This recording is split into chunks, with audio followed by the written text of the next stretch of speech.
அன்பார்ந்த மக்களுக்கு வணக்கம். நான் உங்கள் கார்த்திக் பிள்ளை and welcome to the K TV. ரீசெண்டாக நடந்த அம்பேத்கர், அதாவது அனைவருக்குமான தலைவர் அம்பேத்கர் அப்படிங்கிற ஒரு புத்தகத்தை வெளியிடுவதற்காக விகடன் குழுமமும் வாய்ஸ் ஆஃப் காமன் அப்படிங்கிற ஒரு அமைப்பும் சேர்ந்து வெளியிட்டிருந்தாங்க. நம்ம எல்லாருக்கும் பார்த்துருப்போம் மக்களே.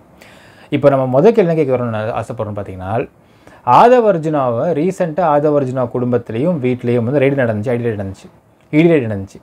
அந்த இடி ரைடில் வந்தப்போ ஆதவர்ஜுனா பார்த்த பார்த்தீங்கன்னா, நான் ஆதவர்ஜுனா ஆகிய நான் விசிகே வந்து போன்ற அந்த விசிகேன்ற கட்சிக்கு நான் வருவதற்கு முன்பாக நான் எந்தெந்த கம்பெனிலலாம் நான் மெம்பராக இருந்தனோ எல்லாத்தையும் நான் வெளியே வந்துட்டேன் அப்படின்னு ஒரு வார்த்தை விட்டு அறிக்கையை விட்டுருந்தார்.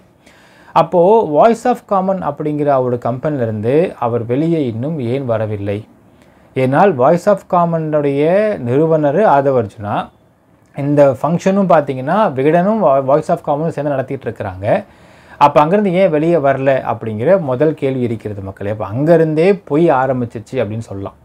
இப்போ நடந்த இந்த ஒரு புத்தக வெளியீட்டு விழாவில் பார்த்தீங்கன்னா ஆதவர்ஜுனா முழுக்க திமுக அகெயின்ஸ்டாக மட்டும்தான் பேசியிருந்தார். இதில் 3 விஷயம் இன்றைக்கு பற்றி எரிஞ்சிக்கிட்டு இருக்குன்னே சொல்லலாம். முதல் விஷயம், நடப்பது வந்து மக்களாட்சி இல்லை மன்னராட்சின்னு பேசியிருப்பார். ரெண்டாவது விஷயம், குடும்ப அரசியல் பற்றி பேசியிருப்பார். மூன்றாவது, திமுகவுடைய ஊழல் பற்றி பேசியிருப்பார். இப்போ இந்த 3 விஷயம் எந்த அளவுக்கு பற்றி எரிஞ்சிச்சு அப்படின்னால், இப்போ திருமாவளவன் ஹேஸ் ஒன்லி 2 சாய்ஸஸ். ஒரு சாய்ஸ் பார்த்தீங்கன்னா ஆதவர்ஜுனாவை நீக்க வேண்டும். செகண்ட் சாய்ஸு, அப்படி நீக்கலை அப்படின்னு நீங்கள் சொல்கிறீங்கன்னால் நீங்களே வெளியே போயிடுங்க கூட்டணின்னு சொல்லிட்டாங்க. ஸோ சொல்லப்பட்ட காரணத்தினால் இன்றைக்கு திருமாவளவன் வேறு வழி இல்லாமல் ஆதவர்ஜுனாவை 6 மாத காலம் சஸ்பெண்ட் பண்ணியிருக்கார் மக்கள். இப்போது சஸ்பெண்ட் பண்ண கையோட முதலமைச்சரை பார்ப்பதற்கு ஒரு காரணம் வேணும் இல்லைங்களா? அதற்கான காரணம் பார்த்தீங்கன்னா, செங்கல் புயலில் விழுப்புரத்தில் பாதிக்கப்பட்ட மக்களுக்காக விடுதலை சிறுத்தை கட்சியை சார்ந்த 10 லட்ச ரூபா வந்து நன்கொடை கொடுக்குறாங்க அப்படின்னு ஒரு விஷயத்தை வச்சுக்கிட்டு இப்போ சிஎம் மீட் பண்ண போயிருக்காரு திருமாவளவன். இப்போ 10 lakhs யார் கொடுத்துருப்பான்னு நினைக்கிறீங்க மக்களே? வேறு யார்? விசிகே ப்ரொடியூசர் தான் ஆதவர்ஜுனா கொடுத்துருப்பாரு. ஸோ நீங்கள் டிப்பிக்கலாக பார்த்தா தெரியும், ஆதவர்ஜுனா தான் விடுதலை சிறுத்தை கட்சியுடைய ஃபினான்ஷியர், ப்ரொடியூசர் எல்லாமே. So Thirumavalavan only dancing doll, அவ்வளோதான். என்ன சொல்லப்படுகிறதோ ஆதவர்ஜுனா மூலியமாக திருமாவளவன் அப்படியே சொல்லிட்டு உட்காந்துருக்காரு தான் தவிர, மற்றபடி திருமாவளவனுக்கு இங்கே பவர் அப்படிங்கிறது விசிகேவில் குறைந்து கொண்டு போகிறது. விசிகேல நேம் சேக் லெட்டர் பேடுக்கு படிதான் அவர் தலைவரும் போட்டுக்கிறாரே தவிர, இங்கே யோசிச்சு பாருங்கள் மக்களே. ரீசெண்டாக கொஞ்ச நாளைக்கு முன்னாடி பார்த்தீங்கன்னா வன்னியரசு இதே மாதிரி தான் 2024 எலெக்ஷன் வர சமயத்தில் வந்து நாங்கள் வந்து ஓப்பனாக இருக்கிறோம், யாருன்னா எங்ககிட்ட வந்து கூட்டணியை பற்றி பேசலான்னு சொல்லிட்டு அதிமுக வரவேற்பு கொடுக்குற மாதிரி ட்வீட் ஒன்று போட்டார். ட்வீட்டு போட்ட உடனே திருமாவளவன் என்ன பண்ணார், அவன் ஒரு பைத்தியோன்ட்டார் ஒரே வார்த்தையில். வன்னியரசு அவன் சொல்கிறதான் பெருசாக எடுத்துக்காதீங்கன்னு சொல்லிட்டார். அந்த சொன்னதுலேருந்து வன்னியரசு கப்சிப் கபா கபா. அப்போ யோசிச்சு பாருங்கள், ஒரு கட்சி யாருடைய கண்ட்ரோலில் இருக்குது அப்படின்னா, அந்த கட்சி தலைவர் ஒரு வார்த்தை சொன்னார்னா அங்கே எல்லாருமே கப்சிப் கபா கபான்னு இருக்கணுமா இல்லையா மக்களே?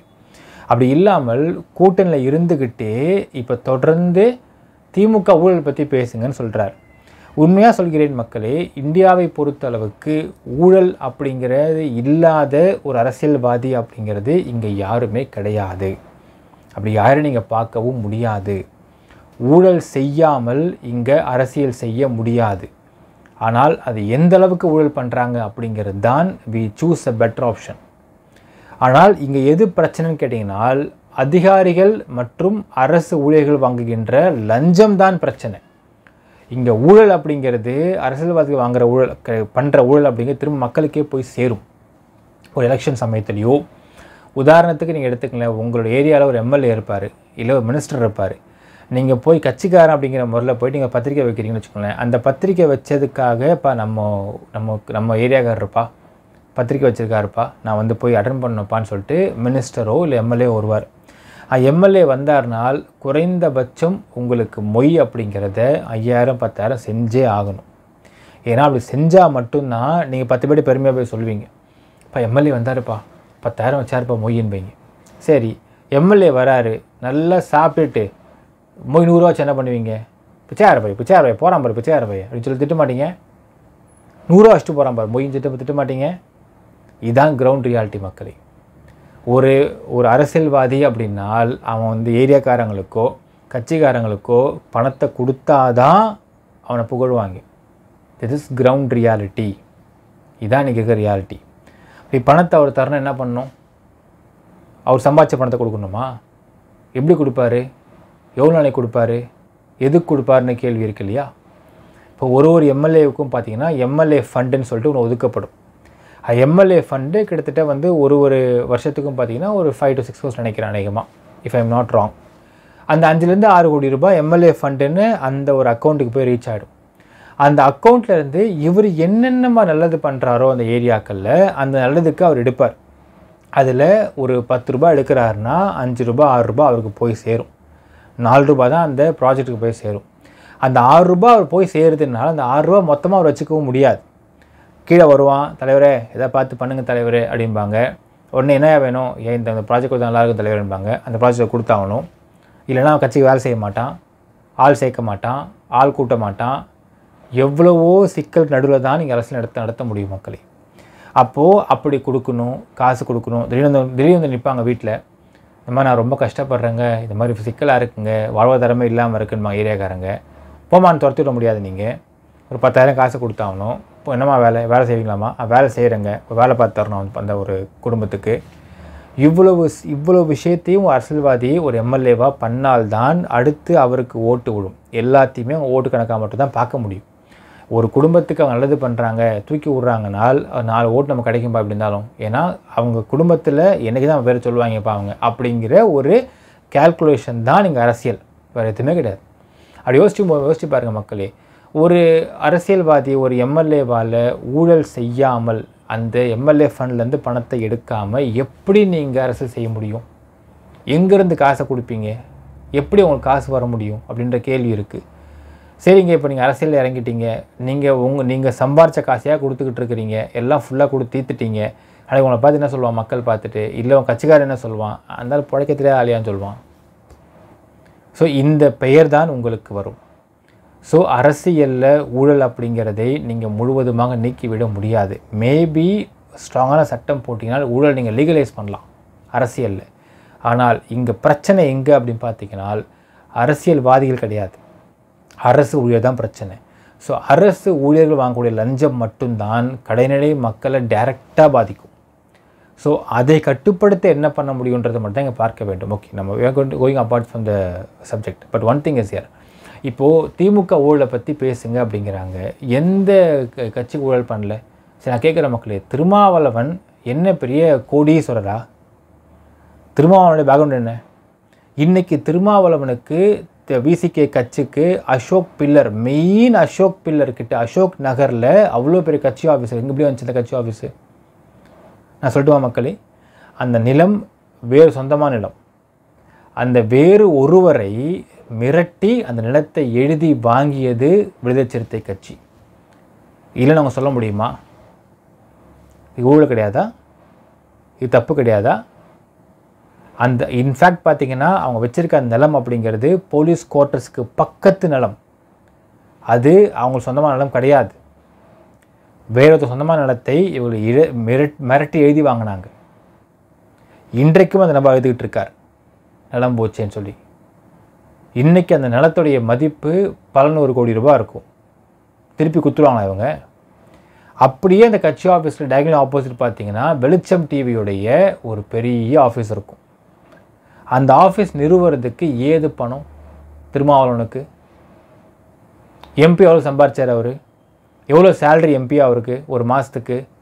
அந்த சேலரியில் சரி, இப்போ அவர் குடும்பம் கிடையாது ஒத்துக்கலாம், அம்மா அப்பா இருக்காங்களே அவங்கள பார்த்துக்கணும்ல, சரி அவங்களையும் பார்த்துக்கலப்பா, அனாமத்து விட்டாரே வச்சுக்கலாம்.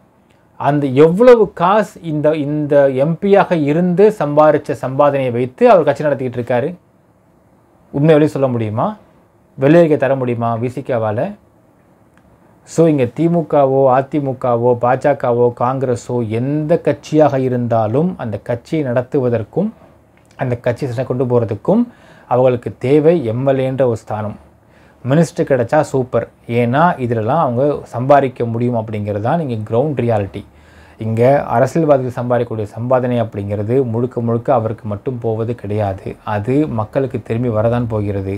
வந்துட்டு தான் இருக்குது. இன்றைக்கு பாஜக பண்ணக்கூடிய ஊழல் நமக்கு தெரியாது, சென்ட்ரலில் இருக்காங்க. நாளைக்கு சப்போஸ் இங்கே ஆட்சி மாற்றம் ஏற்பட்டால் அதற்கு பிறகு அந்த விஷயத்தை பற்றி வெளியே வரலாம், வாய்ப்பு இருக்கிறது. எந்த ஆட்சியாளராக இருந்தாலும் ஊழல் செஞ்சு தான் இருக்கிறாங்க. இன்னொரு விஷயம், இங்கே மன்னராட்சியும் பேசியிருக்காரு. மன்னராட்சி அப்படின்னா இந்த இடத்துல ஆதவ் அர்ஜுனாவால் இப்படி ஒரு மீட்டிங் கண்டக்ட் பண்ணுறக்கவே முடியாது. கண்டக்ட் பண்ணால் என்ன அரெஸ்ட் பண்ணுற நேரத்துக்கு. அப்போ இது மன்னராட்சியா இல்லை மக்களாட்சியா?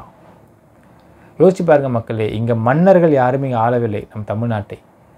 ஃபஸ்ட் அண்ட் ஃபார்மோஸ்ட் திங், இந்த இடத்துல மக்கள் ஓட்டு போட்டு தேர்ந்தெடுத்து தான் அவர் சிஎம் ஆகியிருக்காரே தவிர அவர் மன்னராட்சி சிஎம் ஆகலை.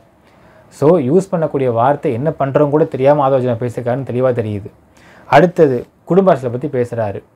ரைட்டு, இப்போ ஆதவ் அர்ஜுனாவுடைய பேஸ்னு அவரே சொல்லியிருப்பார் மக்களே. அவங்க அம்மா வந்து தற்கொலை பண்ணி இறந்து போயிட்டாங்க. Okay, we pity on it. அதுக்கப்புறம் வந்து அவங்க பெரியமா தான் வளர்த்தாங்க. ரைட்டு, இன்றைக்கு எப்படி விடுதலை சிறுத்தை கட்சிக்கு நீங்கள் 100 கோடி ரூபா கொடுத்தீங்க? எப்படி நீங்கள் அவ்வளோ பெரிய மாடு நடத்துனீங்க? நீங்கள் சுயமாக உழைச்சி சம்பாரித்த காசா இல்லை மாமனார் காசா? மாமனார் என்ன பண்ணுறாரு? லாட்ரி அதிபராக இருக்கார். அப்போது நீங்கள் ஒரு சாதாரண குடும்பத்தில் பிறந்து ஒரு பேஸ்கெட்பால் பிளேயராக மட்டுமே நீங்கள் வாழ்க்கையை ஆரம்பித்து நீங்கள் பேஸ்கெட்பாலை மட்டும் மேலே போய் உங்களால் 100 கோடி ரூபாய் ஒரு கட்சிக்கு ஃபண்டு கொடுக்க முடியுது அப்படின்னால் இதில் நீங்கள் எங்கேருந்து காசு அடிச்சிங்கன்ற கேள்வி இருக்குது. அப்போது ஆதவ் அர்ஜுனாவை பொறுத்தளவுக்கு மாமனாருக்கு வாரிசாக போனது காரணத்தினால் மட்டுமே அவருக்கு இந்த பணம். அப்போ இவர் எப்படிங்க குடும்ப அரசியலை பற்றி பேச முடியும்? என்ன ஆதவ் அர்ஜுனாவுக்கு ஒரு தகுதி இருக்கிறத பற்றி பேசுவதற்கு அப்படின்ற கேள்வி இருக்கிறது. அஃப்கோர்ஸ் டிஎம்கே குடும்ப அரசியலாம் பண்ணிகிட்டு இருக்கிறாங்க, அதில் மாற்று கருத்து கிடையாது. ஆனால் ஒரு விஷயம் யோசிச்சு பார்க்கணும் மக்களே, இந்த குடும்ப அரசியல் அப்படிங்கிறதை யார் கன்சர்னாக எடுத்துக்க வேண்டும் அப்படின்னு கேட்டால் திமுக தான் எடுத்துக்கணும். டிஎம்கேல இருக்கிறவங்க தான் சொல்லணும், பா நாங்களும் வந்து தலைவராக போஸ்ட்டுக்கு வரோம்ப்பா. அவங்களுடைய பிரச்சனை இது, அவங்களுடைய internal politics and internal managemental issue. இப்போ திருமாவளவனுக்கு இப்போ அடுத்தது ஒரு குழந்தை இருக்குனால் யாரையும் தலைவராக கொண்டு போய் உட்கார வைப்பீங்க? திருமாவளவன் பிள்ளையவா இல்லை ஆதவ் அர்ஜுனாவையா அப்படின்ற கேள்வி இருக்கிறது. ஸோ திஸ் டிஃபால்ட் மக்களே. குடும்ப அரசியல் அப்படிங்கிறது அவங்க குடும்பத்துக்குள் நடக்கக்கூடிய இல்லை டிஎம்கே கூட நடக்கக்கூடிய ஒரு இஷ்யூஸ். அதை அவங்க விட்டு கொடுக்காம போகிறாங்க. இப்போ உதயநிதி தலைவர் ஆவார். அடுத்தது இன்பநிதி சப்போஸ் அது பாலிசி இன்ட்ரெஸ்ட் விட்டு போயிடுவார். இப்போ இன்பநிதி வராமல் போயிட்டாருன்னா அப்புறம் இந்த கட்சி வேறு கையிலாவது மாறி அது வேற ஒருத்தவங்கிட்ட போய் சேரும். So this is default thing மக்களே. இன்ஃபேக்ட் பார்த்தீங்கன்னா அதிமுகவுக்கு ஜெயலலிதாவுக்கு ஒரு வாரிசு இல்லாத காரணத்தினால தான் அதிமுக இவ்வளோ திணறுகிறதுன்றதை பார்க்க முடிகின்றது தலைமை பொறுப்பில். ஸோ யார் அங்கே வரப்போகிறாங்க, இபிஎஸ்ஸா ஓபிஎஸ்ஸா அப்படின்ற பிரச்சனை ஏன் இருந்துச்சு? அண்ட் இன்ஃபேக்ட் நடுவில் வந்து அதிமுக பிச்சுக்கிட்டு போகிறேன்னு சொல்லி ஓபிஎஸ் போய் சின்னத்தை கொடு அதை கொடுன்னு கேட்டதுக்கான பிரச்சனை ஏன் வந்தது?